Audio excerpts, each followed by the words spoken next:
ভাই ভালো আছেন? আলহামদুলিল্লাহ ভাই ভালো। এই যে ইতিকাফের জন্য জায়গা রেডি করে রেখে গেলাম, বুঝছেন?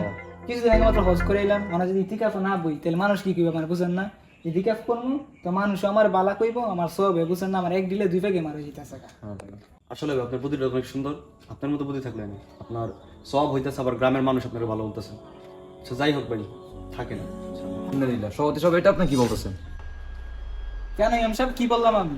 আস্তাগফিরুল্লাহ, সভাপতি সাহেব, আপনি ইতিকাফ করবেন, মানুষ আপনাকে ভালো বলবে, আবার আপনি আল্লাহর কাছে সওয়াব কামনা করতেছেন। একসাথে দুইটা খারাপ উদ্দেশ্য হয়ে গেল।